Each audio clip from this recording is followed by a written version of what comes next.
Y el mensaje de hoy, que continuamos viendo la serie, viendo la gloria de Cristo, este es nuestro sermón número 60 y yo lo titulé Cuando la paciencia de Dios se acaba.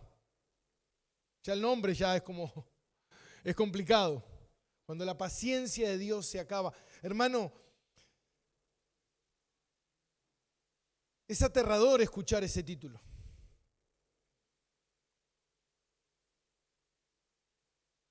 Yo cuando lo escribí, me temblaba la mano al escribirlo y tengo las manos transpiradas en este momento. Y uno dice, ¿pero por qué? Y antes de comenzar, quiero leer Gálatas capítulo 6, versículo 7. Y dice así: no os engañéis, Dios no puede ser burlado. Pues todo lo que el hombre sembrare, eso también segará. Porque el que siembra para su carne, de la carne segará corrupción. Mas el que siembra para el Espíritu, del Espíritu segará vida eterna. No nos cansemos, pues, de hacer el bien, porque a su tiempo segaremos si no desmayamos. Hermano, a veces el hombre piensa que sus actos no tienen consecuencias. Pensamos que nada va a pasar, o pensamos que nada pasa, o pensamos que tal vez porque nunca me pasó nada, tal vez no me pase nada, pero eso es mentira. Porque Dios, que es Señor del universo y glorioso y gobierna con poder, como dice, Dios no puede ser burlado. Tarde o temprano, lo que uno siembra, uno cosecha. Dice el Salmo 103:8, dice, misericordioso y clemente es Jehová. Amén. ¿Cuánto le gusta esa palabra? Misericordioso y clemente es Jehová, lento para la ira y grande en misericordia. No contenderá para siempre, ni para siempre guardaré este enojo. Ahora, lo interesante de eso es que lento para la ira.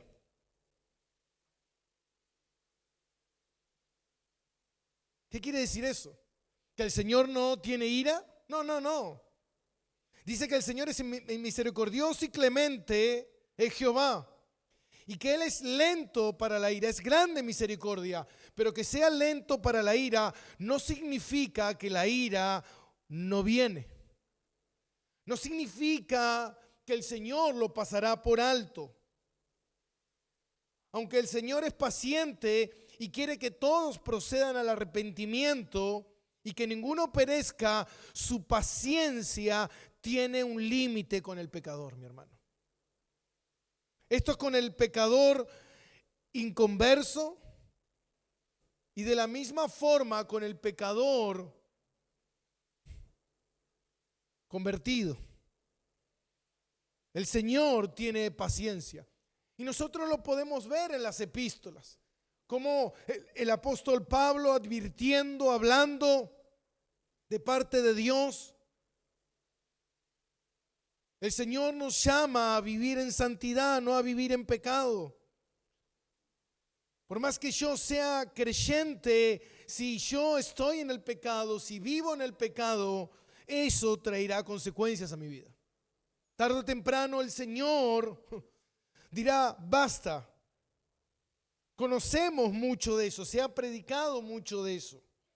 De la muerte prematura del creyente, de las consecuencias del endurecimiento de su corazón, del apartamiento. A.W. Pink dijo esto. Dijo, es realmente sorprendente cómo Dios no acaba con quienes lo desafían descaradamente. Él se pregunta, ¿por qué no los corta repentinamente como hizo con Ananías y Zafira? ¿Conocen la historia de Ananías y Zafira?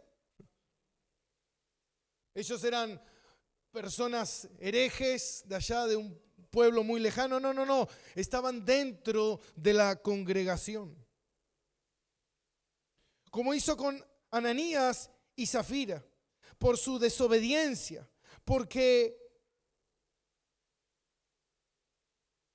pregunta Pink, ¿por qué no termina con los cristianos apóstatas, mentirosos, que usan el nombre de Cristo para cubrir sus pecados?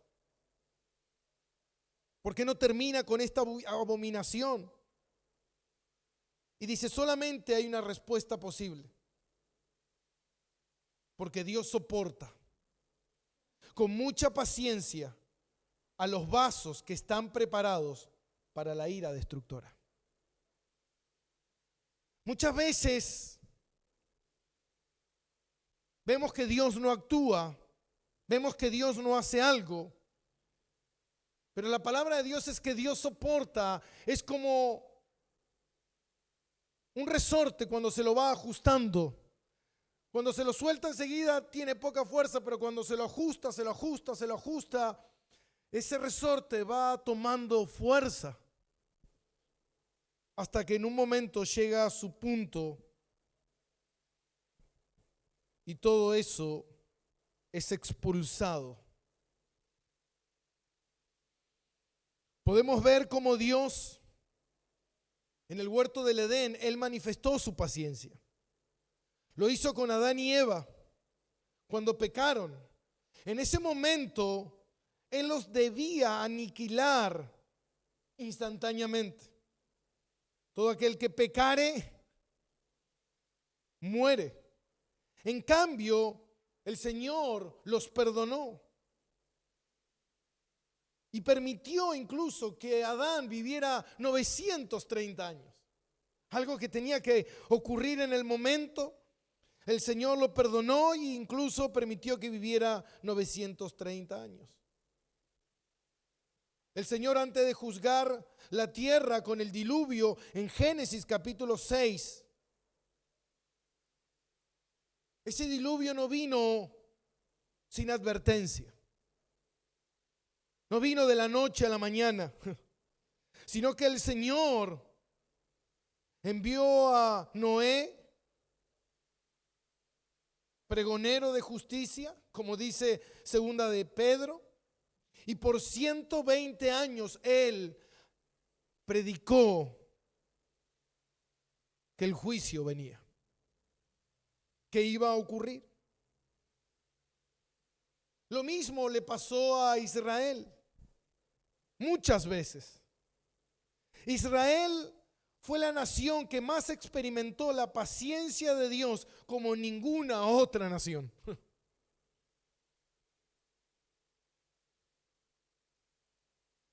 Pero más allá de que sea la nación escogida por Dios, no significaba que no iban a sufrir las consecuencias.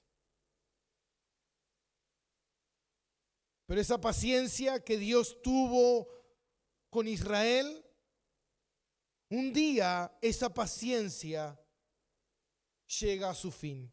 Hermano, un día, después de tantas advertencias, ¿y sabe qué? Yo por un momento quiero detenerme y decirte, yo conozco esto. Lo conozco porque lo he visto y lo conozco porque lo he vivido en carne propia. Con Dios no se juega. Muchas veces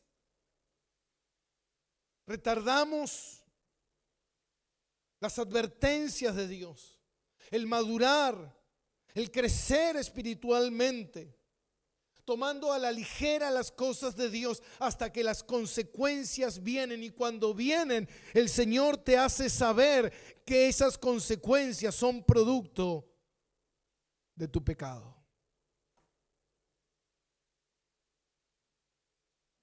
Lo he visto muchas veces aquí dentro de la iglesia. Nunca sabemos cuándo será ese día, pero el Señor nunca va a hacer algo sin antes habernos advertido muchas veces. Señor, este año voy a cambiar. Este año me voy a poner las pilas. Este año voy a dejar de pecar. Este año voy a empezar a congregarme como corresponde. Este año voy a empezar a leer tu palabra. Este año voy a empezar a diezmar. Voy a empezar a ofrendar. Voy a hacer como corresponde, como me enseña la palabra de Dios. Pero ¿sabe qué, mi hermano? Seguimos esquivando eso una y otra vez, una y otra vez, una y otra vez, una y otra vez, una y otra vez. Pero un día nos chocamos de frente.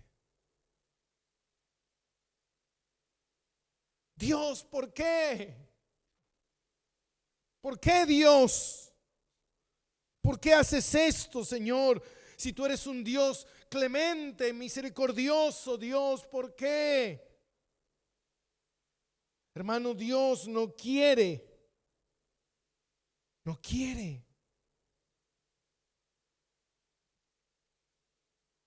Pero el Señor es un Dios justo.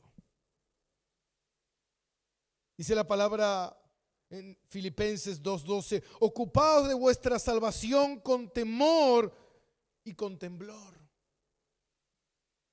O como dice en Lucas 6:46, ¿por qué me llamás Señor? Señor, si no haces lo que digo, dice el Señor. Yo sé, hermano, que esto es duro para usted, es duro para mí, no me dejó dormir. Yo también soy una oveja, yo también soy reprendido, yo también tengo que analizar mi vida. No es que estoy aquí para juzgarlos, sino que estoy aquí para predicar la palabra de Dios. Por eso hoy justamente veremos este pasaje. Todo eso que se dijo es simplemente una introducción al pasaje que estaremos leyendo. Antes que la luz se apague, mi hermano. Yo le iba a poner ese título. Antes que la luz se apague. La semana pasada estuvimos viendo cómo el Señor anunció que Él debía morir en el capítulo 12 y terminamos en el 33 y hoy vamos a continuar desde el versículo 34, muy probablemente hasta el 43.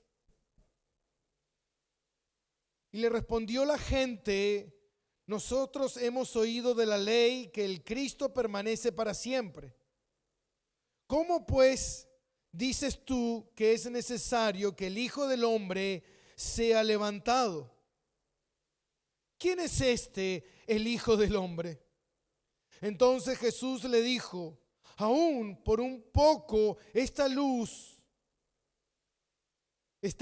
entre vosotros. Andad entre tanto que tenéis luz, para que no os sorprenda las tinieblas, porque el que anda en tinieblas no sabe a dónde va.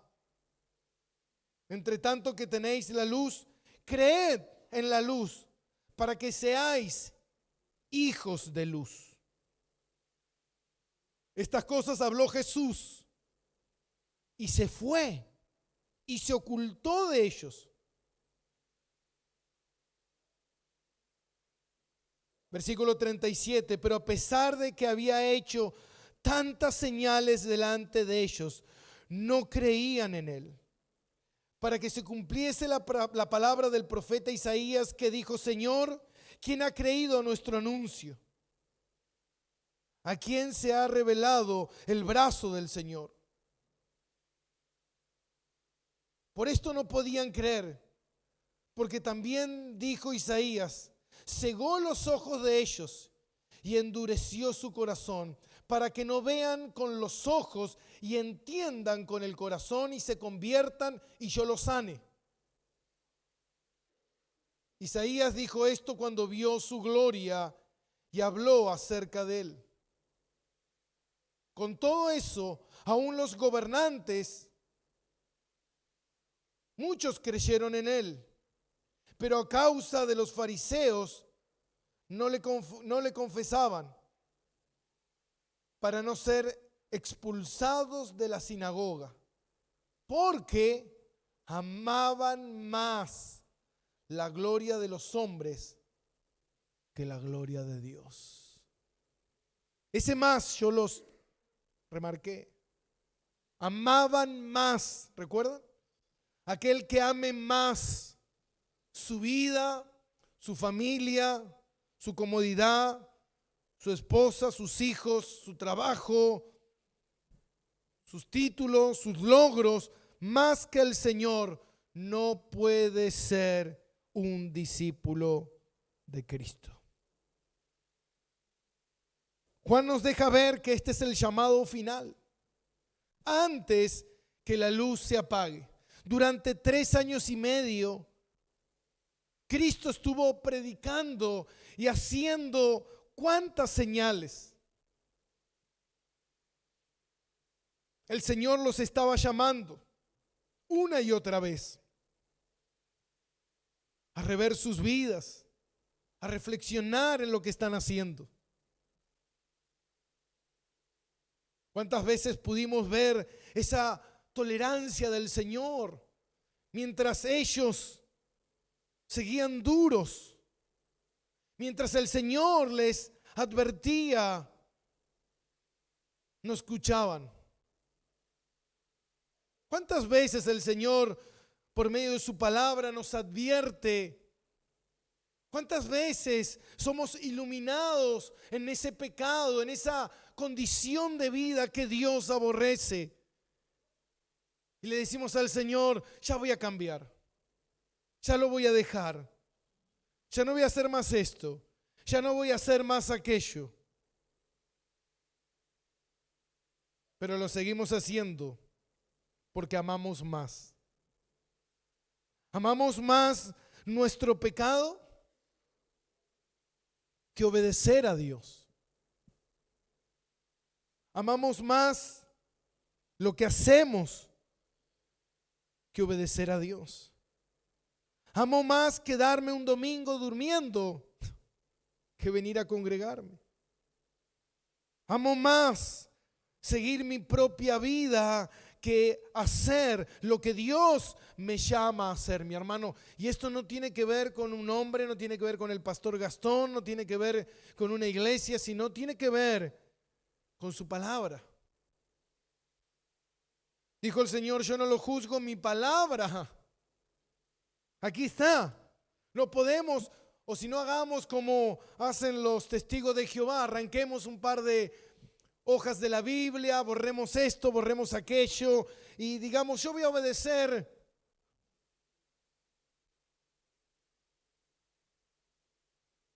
A veces escucho gente y dice, bueno, lo que pasa es que yo era ignorante porque a mí me predicaron así. No, mi hermano, aquí está la Biblia. Siempre tuvimos acceso a la Biblia. Lo que no tuvimos fue ánimo para estudiarla. Dice que los de Berea, ¿cómo eran? ¿Eran más nobles o no? ¿Por qué? Porque escudriñaban todo lo que Pablo decía, a ver si lo que Pablo decía estaba en las Escrituras. Era más fácil escuchar a los hombres y que nos digan qué tenemos que hacer. Yo estos días estuve reflexionando en un montón de cosas, porque justamente el jueves estuvimos hablando un poco de Romanos y estuvimos hablando del capítulo 1 de Romanos, que el hombre no tiene excusa. Mi hermano, lo que pasa que, ¿sabe qué? Aquella abuelita que es idólatra, que le ora a la Virgencita, nadie le enseñó. Es una mujer que nunca supo, no sabe ni leer ni escribir.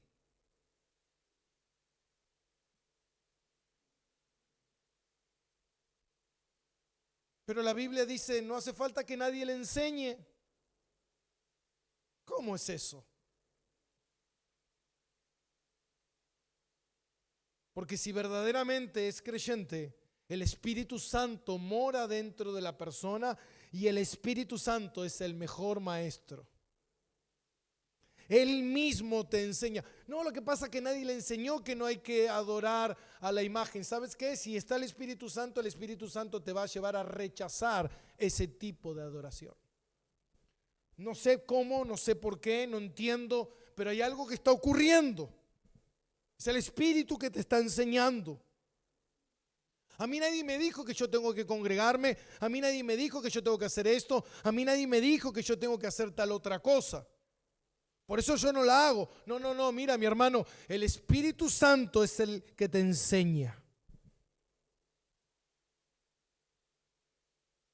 ¿Y qué te está enseñando? Sí, me está enseñando lo que yo estoy haciendo es no obedeciendo. Ahora, sabes que lo tienes que hacer, pero no lo haces. Si no lo haces, es porque estás amando más hacer lo que tú crees que es mejor y no lo que Dios te está diciendo que tienes que hacer. Lo que estás haciendo en ese momento es tú le estás diciendo, Dios, ¿sabes qué? Yo sí sé cómo tengo que guiar mi vida, cómo tengo que guiar a mi familia, cómo tengo que guiar mi economía. Yo lo sé, tú no lo sabes. ¿Estás seguro?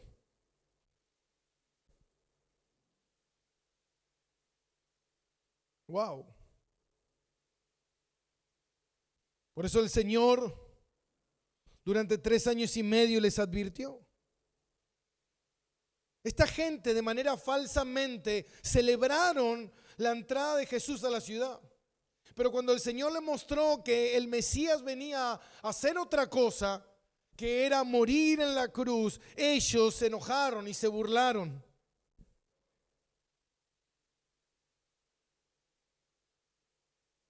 Como le dice en el versículo 34.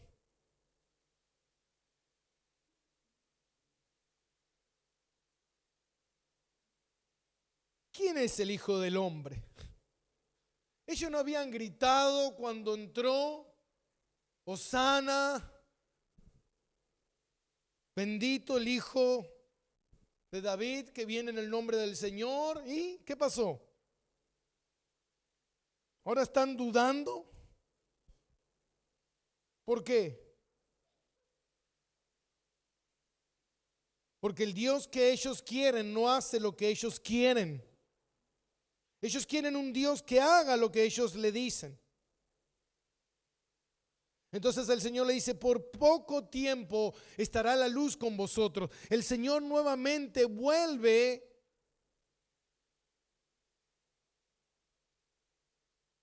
a hacerle el último llamado de advertencia.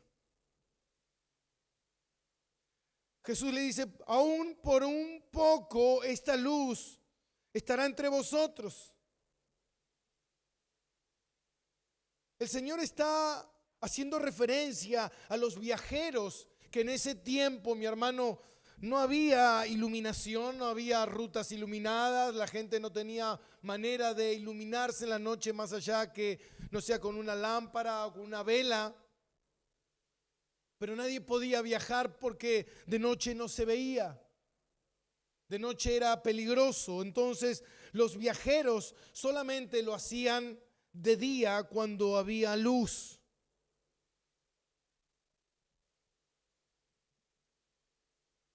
El Señor los llama a reconsiderar que Él es la luz. Que aquel que no anda en la luz se perderá en la oscuridad. Pero aquel que cree en la luz será hijo de luz. Dice la palabra en Juan 8:12, Jesús dijo, yo soy la luz del mundo, el que me sigue no anda en tinieblas, sino que tendrá la luz de la vida. Wow. Sino que tendrá la luz de la vida. Ese no andará en tinieblas. Pero ¿sabes qué? Cuando esa persona persiste en rechazarlo y se niega a obedecerlo después de 1, 2, 3, 4, 5 advertencias, mejor te hubiese sido no haber oído. Hermano, el Señor te advierte, el Señor te hace ver por medio de su espíritu tu error, tu pecado, te confronta. Pero nosotros tenemos la facilidad de ignorar y de mirar para otro lado porque queremos hacer nuestra voluntad y no la voluntad del Señor. ¿Y sabe qué, mi hermano? Eso es grave. Eso es grave. Porque lo podemos ver con la nación de Israel. El Señor ahí hablándoles, llamándolos. Pero no solamente podemos mirar a la nación de Israel como, hey, Dios les advirtió y no hicieron caso, bueno, allá ellos. No, no, no, no. Dios no cambia, es el mismo. Dios, así como le advierte a ellos, también nos advierte a nosotros que la paciencia de Dios tiene un límite. Un día se acaba. Un día el Señor te dice, mira, ¿sabes qué? Eso que estás haciendo está mal. Tienes que cambiar, tienes que dejar ese camino. Tienes que empezar a madurar, tienes que hacer lo que el Señor te llamó a hacer. Porque, ¿sabes qué? Tú eres un esclavo de Cristo y tienes un Señor.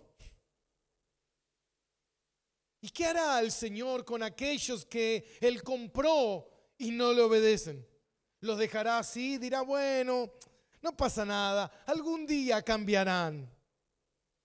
Pero es tan dulce, yo cuando lo miro con su carita, con sus mejillitas rosaditas, me enternece en el corazón. No, mi hermano. Si nosotros siendo malos padres disciplinamos a nuestros hijos y les advertimos cuántas veces, no hagas esto, no hagas aquello, no hagas esto, no lo hagas, lo sigues haciendo, va 1, va 2, vas 3, vas 4, va 5 advertencias. Y de repente un día, ¡pum! Hey, ¿por qué? Dame una oportunidad, te di 5 oportunidades.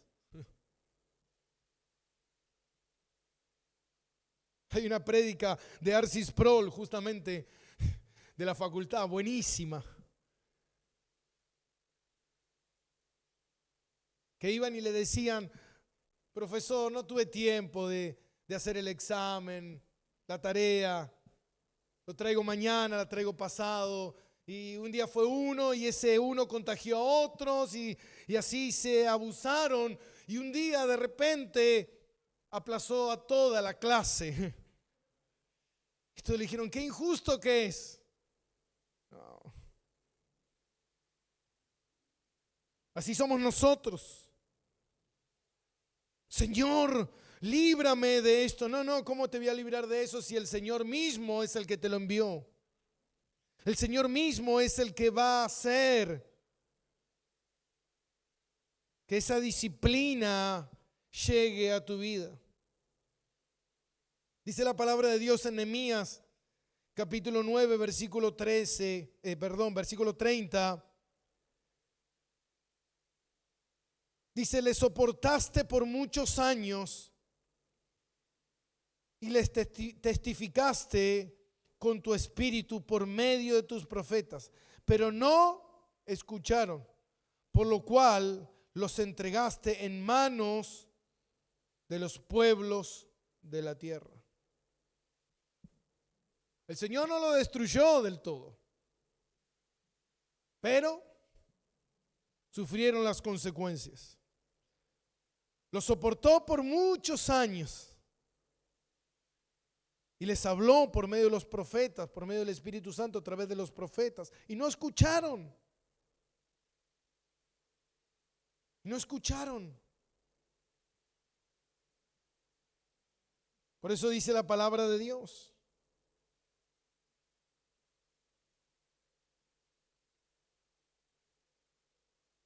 qué horrenda cosa es caer en las manos del Señor. Hermano, cuando nosotros rechazamos las advertencias del Señor una y otra vez, lo único que nos espera es sufrir las consecuencias. Y es interesante porque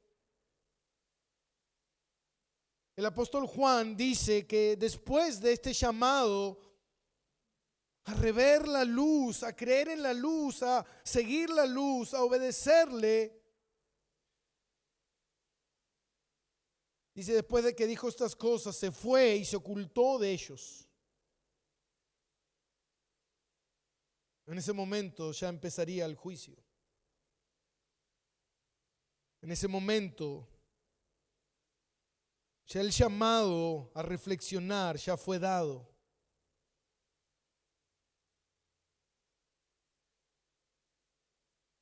Y dice Juan, pero a pesar de que había hecho tantas señales delante de ellos, no creían en él, para que se cumpliese la palabra del profeta Isaías, que dijo, Señor, ¿quién ha creído a nuestro anuncio? ¿Y a quién se ha revelado el brazo del Señor? La causa fatal de la incredulidad. ¿Por qué la gente es incrédula? Ahora, ¿sabe qué?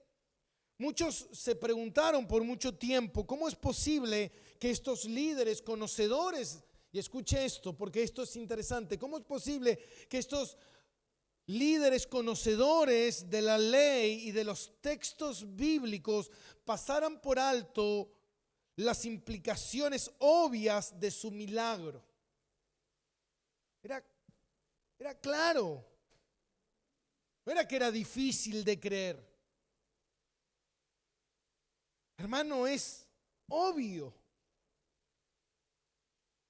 Bueno, no sé tan, no, era obvio, Cristo resucitaba muertos. Era obvio, los ciegos de nacimiento iban y daban testimonio. Era obvio, las señales eran obvias. La palabra de Dios, hermano, no era que una flecha apuntaba hacia Jesús. No, miles de flechas. Todos los sucesos apuntaban a Cristo. Pero como estos hombres conocedores de la palabra no podían ver a Jesús, teniendo la Biblia, estudiándola noche y día, orando, no podían ver la luz. ¿Sabe por qué? Porque aquí hay dos implicancias. Pero hay algo que ellos o las personas no toman en consideración, que es el poder del pecado.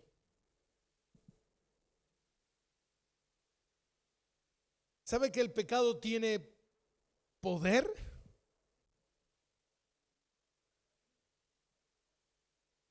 El poder del pecado es de cegar al hombre, hermano, de taparle los oídos.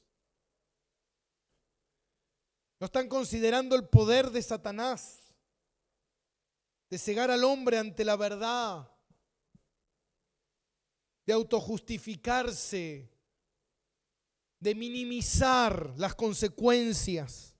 No pasa nada.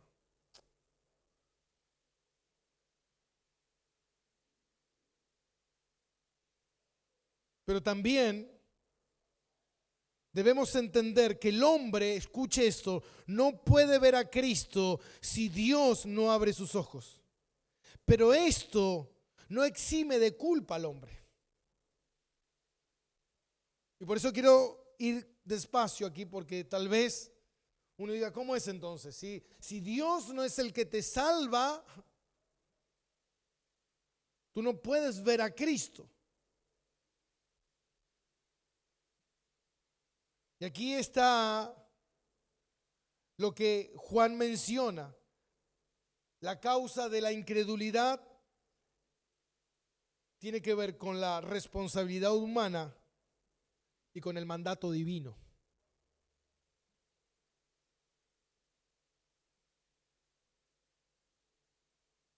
La causa de la incredulidad tiene que ver con la responsabilidad humana y el mandato divino. Por eso dice el versículo 38, para que se cumpliese esta profecía, que no solo estaba previsto que ellos iban a rechazar al Señor, sino que también era un juicio de parte de Dios. Y Juan usa esta cita de Isaías 6 e Isaías 53.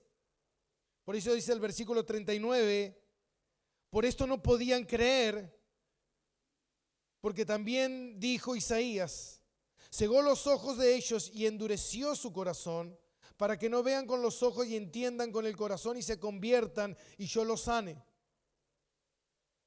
Isaías dijo esto cuando vio su gloria y habló acerca de él.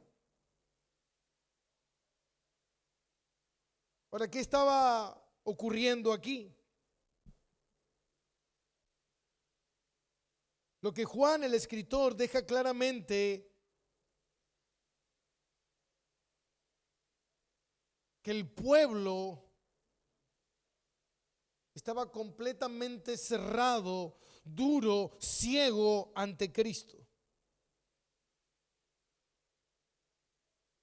Y que así como Isaías dice, no creyeron a su anuncio, escuche esto, lo que Isaías estaba haciendo es que no estaban creyendo el anuncio de Cristo. Ese anuncio que no creyeron en el pasado es el mismo anuncio que tampoco están creyendo cuando Cristo en persona se los está haciendo. No creyeron en el pasado en Cristo, no creen en Cristo en el presente, no creen en Cristo en el futuro.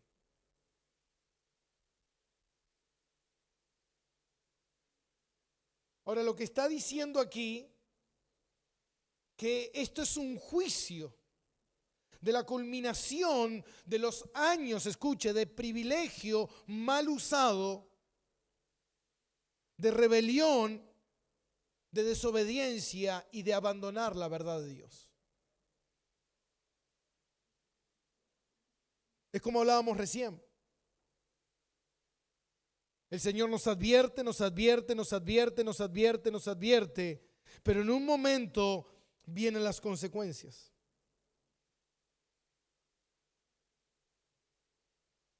Durante años el Señor les habló por medio de profetas. Tenían la palabra. Lo triste es que cuando vino la verdad en persona, ¿sabe lo que ocurrió? Ellos no pudieron ver al Salvador. ¿Sabe por qué? Porque estaban ciegos. ¿Y sabe por qué estaban ciegos?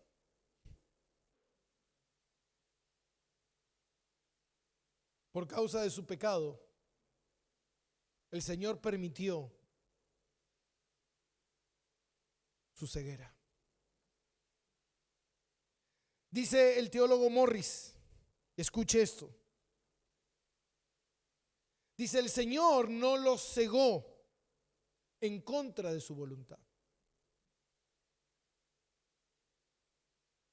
Ellos escogieron el rebelarse. Ellos escogieron el pecado. Lo que ocurrió fue su elección. No es que el Señor los ciega porque arbitrariamente, sino que el Señor los ciega después de haberles advertido 1, 2, 3, 4, 5, 6, 7 veces.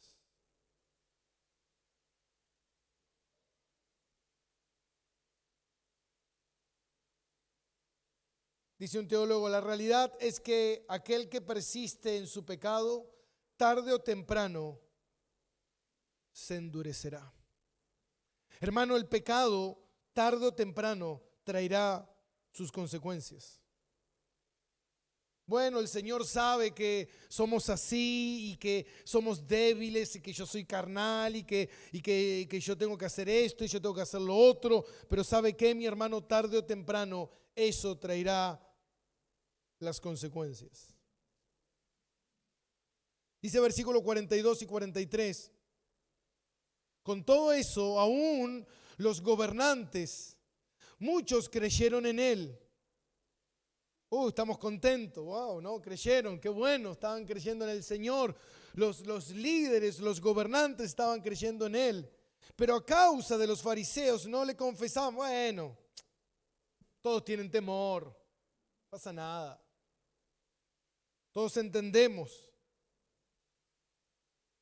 Para no ser expulsado de la sinagoga, recuerdan que estos líderes habían dicho que cualquiera que se asociara a Jesús sería instantáneamente expulsado, y ser expulsado de la sinagoga era algo terrible porque traería muchas consecuencias sociales, económicas. Tú perdías tu trabajo, perdías absolutamente todo. Pero en realidad, versículo 43, es que ellos no lo confesaban, tenían una falsa creencia. Era un disfraz. Era una fe superficial. Era porque ellos amaban más, hermano, la gloria de los hombres que la gloria de Dios. Por eso aquel que ama más la gloria de los hombres, por eso aquel que ama más su pecado, por eso aquel que se obstina en desobedecer a Dios y rebelarse contra Dios,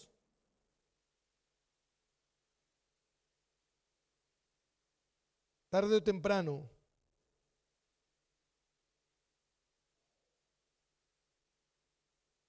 sufrirá las consecuencias.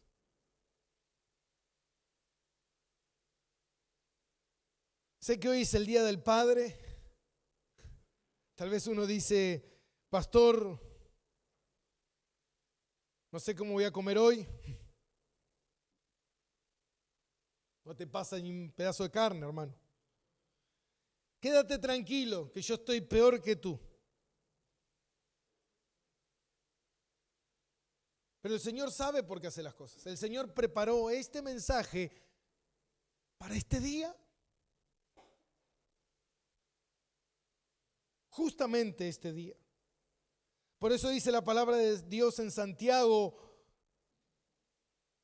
4:4. Oh almas adúlteras,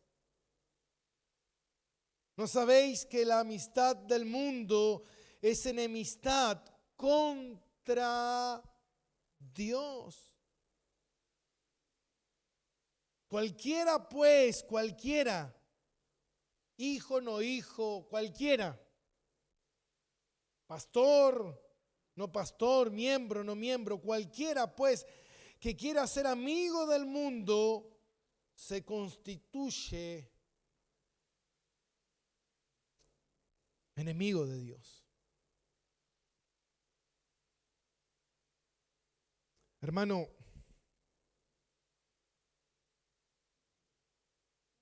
yo no quiero ser enemigo de Dios.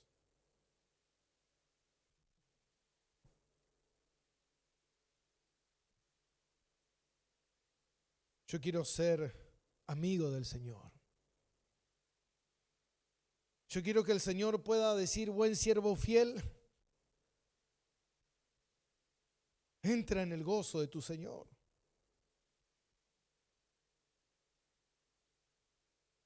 Pero ¿sabe qué, mi hermano? A veces vemos que somos cristianos de la boca para afuera. Pero la realidad es otra. La realidad es que muchas veces la evidencia de nuestros actos, de nuestra vida, a veces hasta con fuerza y de casualidad, vengo un domingo a congregarme, o de vez en cuando, o vengo los domingos. Pero no se trata solamente de congregarse, mi hermano, el domingo. La vida cristiana continúa el lunes. continúa el martes, continúa el miércoles y así sucesivamente.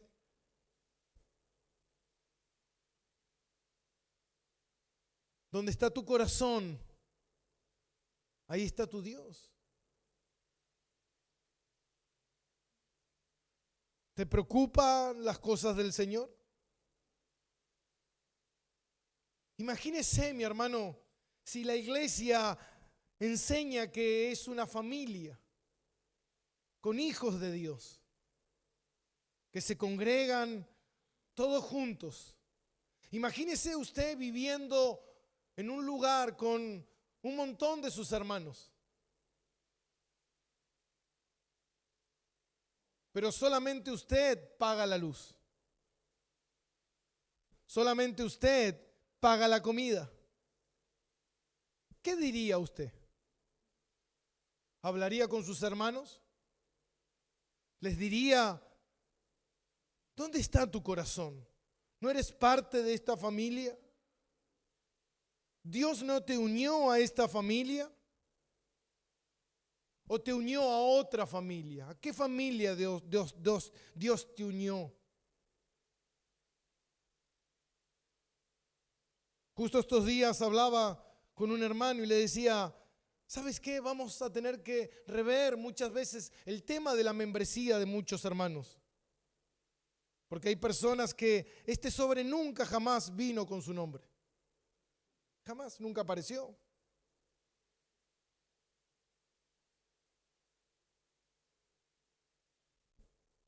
¿Y sabes qué, mi hermano? Yo le decía, me veo obligado como pastor a tener que llamar en los próximos días a aquellas personas que nunca he visto un sobre con su nombre. Y decirle, hermano, ¿estás bien? ¿Te pasa algo? ¿Quieres que hagamos la oración de aceptación? Porque sabes que ser cristiano es ser parte de una iglesia. Y tú no puedes dejar que otros hagan tu trabajo, que otros sí se esfuercen, que otros vengan, otros limpien, otros compren los productos de limpieza, otros paguen la luz, otros hagan esto, hagan aquello, mientras tú miras para otro lado. ¿Eres parte de la iglesia? ¿O simplemente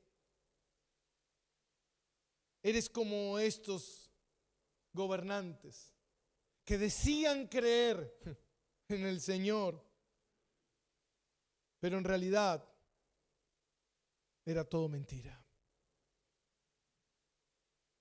Mi hermano, cada uno de nosotros sabemos cómo estamos. Cada uno de nosotros sabemos en qué debemos cambiar, qué debemos hacer, qué debemos arreglar, por qué debemos orar y decirle, Señor, ¿sabes qué? He pecado contra ti, oh Dios. Te pido perdón, pero te pido perdón solamente porque perdóname, pero no lo voy a hacer igual, ¿eh? Solamente perdóname. Hermano, el perdón tiene que ver con dejar. El perdón tiene que ver con volver sobre su camino y cambiar 180 grados. El perdón tiene que ver con que, Señor, ¿sabes qué? He pecado, pero quiero hacer tu voluntad.